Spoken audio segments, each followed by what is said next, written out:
Hey everybody, it's John Kadlic from Parallel Path with the latest edition of Trail Talks. Today I'm at Griggs Reservoir in beautiful Columbus on an early fall day with my friend Bill Balderaz, who is the co-founder and owner of Futurety and also something you're going to hear about called HUCKLE. So maybe you could get us started, Bill, with a little bit of overview of who you are, what you do, a little bit of your entrepreneurial background. Sure, great. Sounds good. Thanks for having me on. Really appreciate it. Beautiful day here. So I've been in Columbus since the first .com boom of the mid to late 90s. I worked for a series of venture-backed startups at a time when people didn't know what a venture-backed startup was. So I got to be really on the front end of Columbus, adopting tech and really being a center of innovation. I started my first company in 2006 that was web marketing. And while today there's a lot of digital marketing agencies out there, in 2006 we were pretty unique. Between Chicago and New York, there weren't a lot of agencies focusing on social media and helping big brands use social media and digital marketing. So I sold that company 5 years later to a holding company out of Cleveland. Worked with that company to start a joint venture in the healthcare space. That's my first real exposure to health and wellness. This again was early days of things like patient satisfaction surveys and readmissions penalties and the opioid epidemic and Obamacare. So there was just a lot of chaos in healthcare. I did that for about 3 years. We had 20 of the biggest healthcare systems in the US as clients. Sold my equity in that, and then I started Futurety. And at Futurety, our goal is to help brands really understand and use their data in a way that's going to help them make smart decisions. We'll be celebrating 10 years in business in November. Congrats. Thank you, appreciate that. And it's interesting, when we first started, the idea was companies that have terabytes and terabytes of data, tens of millions of rows of data, how do we engineer that? How do we get it to talk to each other? And then how do we apply predictive modeling? So this was 10 years before anyone knew what ChatGPT was or Gemini, or that AI was really in the conversation. So again, we got to be in really early with how do you build these models. And I look at the work we did even 4 or 5 years ago, and manually, writing the algorithms and figuring out things that ChatGPT can automate now. So really, riding that wave of technology. But at the core, Futurety, we use data visualization, data modeling to help businesses make smarter, better decisions. So let's go there first. So you see a lot of things day in and day out, you and your team. I'm curious, are there some common data challenges you still encounter repetitiously, from client to client, or is everything 100% kind of unique? Like what do you see? Yeah, I would say 90% of what we see over and over again. So we do focus on health and wellness specifically, and that's where you get into things like HIPAA and SOC 2 and patient privacy. So the first barrier that we need to overcome is getting through that security and privacy process, and not only getting approved as a vendor, but making sure we are really good stewards of patient data. Yeah. We want to make sure we're protecting patient privacy. No one wants to be, feel creepy or uncomfortable with healthcare. At the same time, that data can really improve clinical outcomes and improve the health of a population. So walking that line is tricky, and healthcare systems, rightfully so, are really protective of that data. So it can take months to get access to the data we need. And then we spend a lot of time making sure our security is just locked down, bulletproof, everything from physical security, background checks, cybersecurity, all of those things to make sure that data is protected. We also see data engineering. Data is still pretty sloppy and inconsistent for all of us. So in some systems or databases, I may be Bill, and some I'm Billy, and some I'm Will, I'm William, I'm Willie. So how do you determine who that individual, that customer, that patient, that member is? My address may be off by a digit here. Maybe I moved recently. And so you don't know if you have 500,000 patients or 700,000 patients. So engineering that data is a tricky part. Connecting data sources, most companies use a CRM, they use social media, they have email, maybe they have Epic and MyChart if they're in healthcare. And so getting those to all talk to each other is a huge technical barrier. And then I guess the last step of the process is attribution. So Yep. You really want to know that what you're doing matters and your results are real. And so closing that loop of attribution, and I remember companies doing this in 2006. So we've been working on this problem for 20 plus years and still trying to figure that out. So you took me somewhere else that I wasn't necessarily planning. So like there's as the casual people talk about, there's the reporting of the news, and then there's doing something with the news. So obviously a lot of the foundational work is making sure you have the integrity of your systems and your data, all the things you just covered. Like, what are people doing with the data who are doing it well? Yes. Like, what are they optimizing? What are they doing strategically? Whether it's in the health and wellness space or other adjacencies from your perspective? It's a great question. And one of the best phone calls we get is when someone says, we've done a lot of this data work already, but now what? You know, they hit that milestone, it's all together, but they are not sure what to do with it. I've got some stories I love of stuff we're working on right now. One example is there's a lot of focus on population of health, social determinants of health right now. So let's say you and I both present at an ER with a similar symptom. Understanding which one of us is likely to have a specific clinical outcome, what our acuity scores should be, how long we're going to stay in that hospital, you know, understanding things like nurse staffing and room capacity. All of that stuff is, you know, there's intuition, there's some stuff the nurse or admission folks may do, but when you layer data onto that, and you can say, based on patients like Bill with this same symptom, here are the clinical outcomes, here's how long he stayed, here's the resources that he needed to be released, or here's where he went next.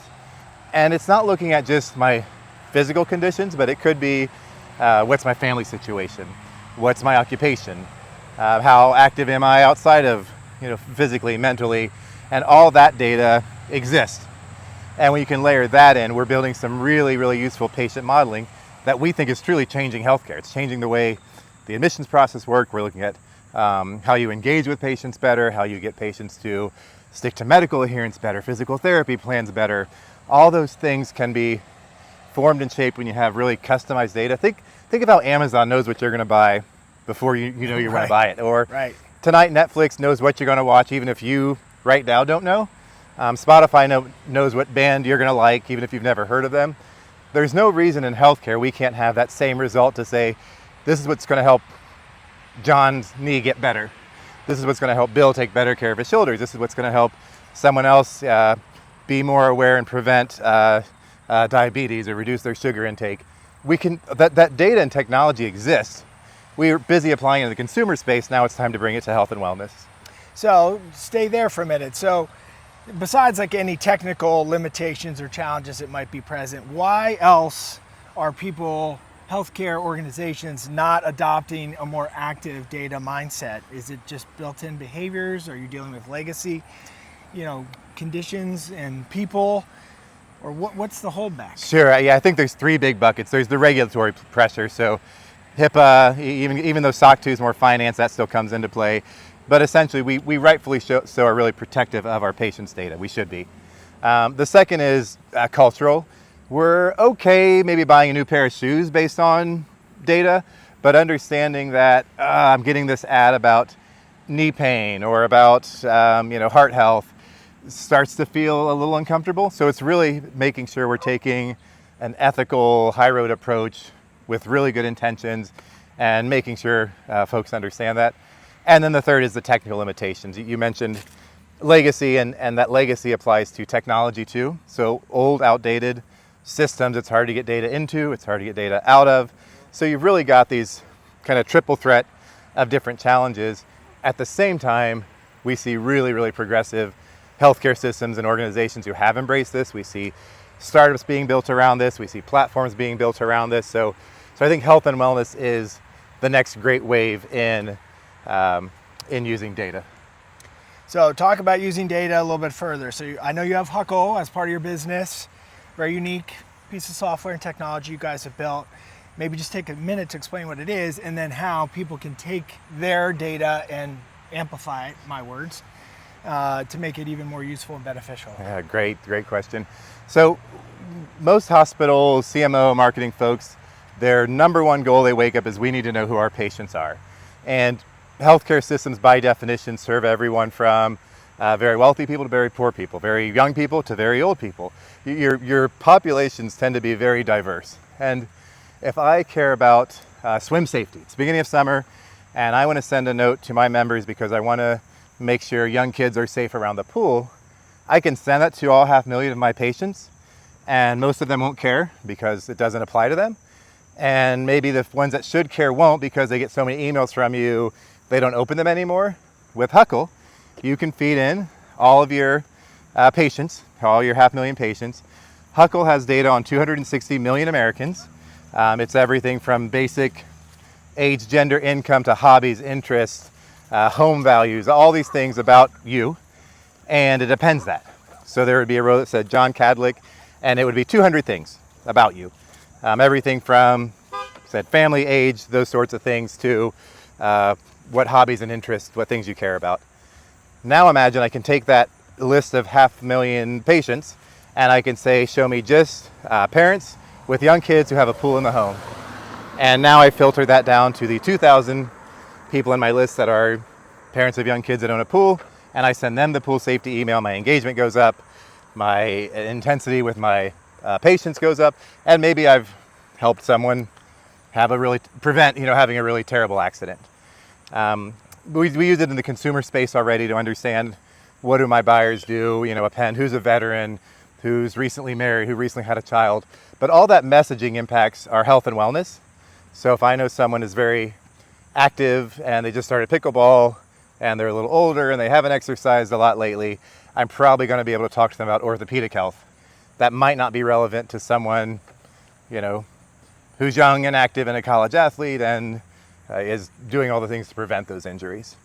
So HUCKLE can really segment your patient population, so you're talking to new moms differently than people taking care of senior citizens, different than people that are likely to have an orthopedic injury, different than people that are preparing for mental acuity and well-being as they get older.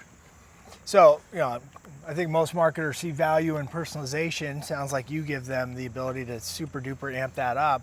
Do you run into actually concerns in a different way that people are like, holy crap, that seems like a lot. How do I personalize all these micro messages? How do I create all this content? Or does that not really come up that much? Because Sure. I can see that being almost intimidating. Right. After you sort of shine a light on what's possible. Right, absolutely. So we take a objectives first approach. So as a healthcare system or a health and wellness professional, you tell us what audiences you care about. We use HUCKLE to mine that data and help you craft that messaging. I think the mistake with tools and technology when it feels overwhelming is you let the tail wag the dog. You get in the tech and you look at your CRM's a great example. You look at your CRM and say, oh my gosh, there's all these menus I don't use. I have to use these menus. Well, if they don't align with your sales strategy, you don't use those. But you get this impression like there's stuff in this technology I'm not using. How do I use it? With HUCKLE, our approach is, what's the objectives? What are the wellness objectives? What audiences matter? What's going on in your community? And then HUCKLE is the tool to enable that, versus HUCKLE is the one that is telling you what to do or pressuring you to create content you don't need, for example. Got it. Okay. Well, knowing that you probably have something else to do today besides walk the woods at Griggs Reservoir, although I'd like to do this. It's beautiful. all day. I spend most of my time here, my free time anyway, yeah. So maybe kind of wrap it up. What's one thing you do for your own personal health and wellness? Sure, this is an appropriate place to do it because I do spend truly at least twice a week. I'm here, I live very close by. I'm an avid fisherman, so for me, the mental, the repetition of casting your line, I go by myself a lot, and my friends or my wife will say, like, why don't you get your friends? They like to fish too. It's like there's something about that alone time. Yeah. You're standing in a river, it doesn't matter if I catch a fish or not, but just that's when I have my best thoughts, my most clarity. I just have that mental awareness, that heightened sense. So, and I joke, if I just stood in the river for 2 hours, I'd probably get the police called on me. But you stand in the river for 2 hours doing this, and people just say, oh, brother's out there fishing. So for me, that's where I spend a lot of my time and focus on my health. That's awesome. So good therapy and free thinking. Yes. So, well, I appreciate you spending time with me, Bill. It's good to see you as always, and awesome insights for our crowd. So thanks for tuning in, everybody. We'll see you sometime soon here on the next edition of Trail Talks. Take care.